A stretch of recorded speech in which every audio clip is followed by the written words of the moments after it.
Now let's talk about the budget carrier EasyJet. It's announced a financial hit for the first half of the year as the war in Iran sent jet fuel prices soaring and disrupting many of its flights. EasyJet reported a pre-tax loss of more than £550 million for the 6 months to the end of March. The airline has confirmed it intends to operate its full summer schedule and will bounce back from this year's Middle East-related setbacks. But bookings for the critical summer season are down when compared to this time last year. Let's talk to Kenton Jarvis, Chief Executive of EasyJet. Good morning. Good morning, Sally. So it's been a tough time.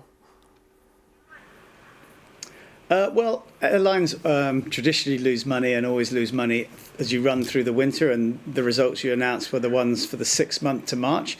We've made some important investments. We've grown our capacity and really increased utilisation, and we expect to see the benefits of that going forward as routes mature. But looking forward to the summer, we're looking forward to taking people on their well-earned holidays and breaks. Well, let's talk about the summer. Will there be jet fuel supply problems? No, I don't think so. We've seen no issues with jet fuel across our network, whether that's in the UK, across Europe or beyond. We stay in, as you'd expect, very close dialogue with the fuel suppliers, the airports and governments, and they're telling us also that the situation or the initial concerns are easing, and they don't see any problems either. The fact is that the suppliers have really diversified the supply of fuel. Now it's coming from increased production in Norway, across West Africa, from the Americas, and therefore the lack of fuel coming out of the Gulf region is being replaced by increased fuel production and, in fact, a lot of increased refining capacity outside of that region. So what you're saying then is you don't think you need to cancel any flights this summer season? Yeah, it's our intention at EasyJet anyway to fully operate the schedule, the summer season schedule that we have on sale, and also we're doing a kind of book with confidence promise, such that we'll guarantee that there will be no fuel surcharges. We're well hedged as an airline. We bought over 70% of the fuel for the summer before the crisis started, so that puts us in a strong position. Do you think it was the right move then, given the challenges you've just talked about with jet fuel prices, supply, etc.? Is it the right move for the government to water down a ban on the import of jet fuel made from Russian oil by third countries? Well, as I said, fuel has been heavily diversified, and a lot of that is now flowing. So I don't expect to see that really play into European aviation much. So that wasn't a necessary course of action the government needed to take to ensure there wouldn't be a shortage of jet fuel? I think the government is looking at a whole range of contingency planning and prudency, and we don't know how long the Straits of Hormuz are going to shut for. So, you know, their actions are their actions. But from our position, we continue to see fuel supply throughout our network. We expect to be flying our full summer schedule and look forward to doing so. The International Energy Agency is saying multiple oil companies are warning them now of shortages within weeks. So you're confident if the Strait of Hormuz is not opened in the near future that you'll be in you'll be in an okay position for how long? You must have a sort of period of time in your thinking about how long you can continue for with the supply of jet fuel you're getting from other sources. Well, I mean, as one of Europe's largest airlines, we fly to 165 airports across the UK, Europe and beyond. We have seen no issue with fuel supply in any of those airports. The normal visibility in our industry is 4 to 6 weeks of supply. That would be the case pre this crisis and is still the case now. And we're not seeing any issues.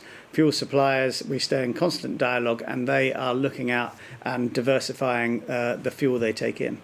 So what is the outlook then for you going forward? I noticed that your bookings numbers are down compared to this time last year. Is that because people are just reluctant to book at the moment because they're concerned about what might happen over the summer? We're seeing a very strong late booking pattern, and we saw that run through March. We've seen it accelerate into April and May, which means as people get closer to the month of departure, they're booking, and they're booking strongly, far more than they were booking this time last year. What's happening further out is that there is some caution, people are reviewing the situation, watching and waiting, but they are then coming in to book late. So yes, we're behind where we were in terms of the percent booked at this time last year for, say, July and August, but I expect to see a strong late booking continue right through the summer.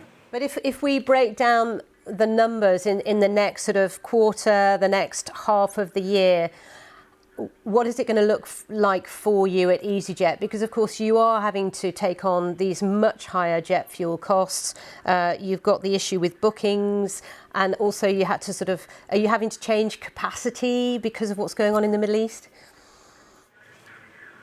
No, we are fully intending to fly the schedule that we have on sale right through the summer.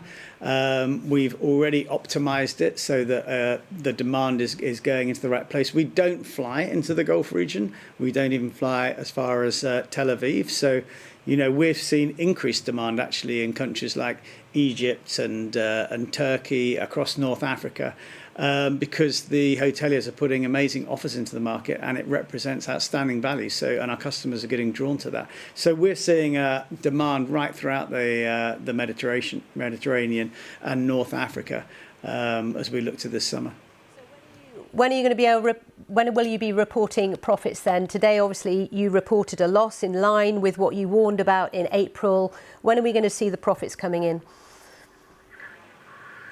Well, the summer is the profitable time for airlines, but like all airlines at the moment, we're not guiding to what that profit might be for the full year.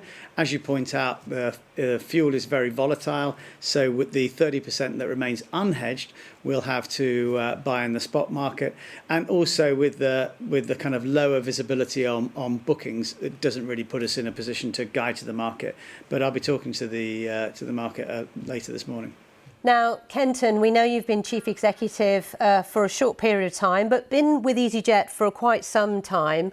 Give me your take on what it's been like in the top job, especially navigating the problems in the Middle East, and how that does compare to, say, for example, the COVID period. Well, I joined EasyJet just as we came out of COVID, and the first priority was to make sure the airline was extremely well financed, which it is now. We have one of the strongest investment grade balance sheets anywhere in European aviation. We have net cash and 4.7 billion of liquidity. But it has, as always in aviation, been a challenging time. Obviously, we've had the war in the Ukraine start, and that still continues. We have the attacks from Hamas, which has meant that people aren't flying into Tel Aviv at the moment, and now we have the crisis in the Middle East, which is affecting oil coming out of the Straits of Hormuz. So there will always be challenges in the aviation industry, and our job's to navigate our way through that. But we're a strong company. We have great demand from our customers, and we intend to fully operate this summer so they can take their well-earned breaks. And how are you finding it as being CEO of EasyJet? Oh, it's a real privilege to have the job for a company with such a clear purpose. Our purpose is to make travel easy and affordable for as many people as possible. So that's quite a good thing to wake up every day along with the rest of the organisation and look to see how we can make that happen. Kenton Jarvis, thanks for your time. We appreciate you talking to us about your results out this morning, the Chief Executive of EasyJet.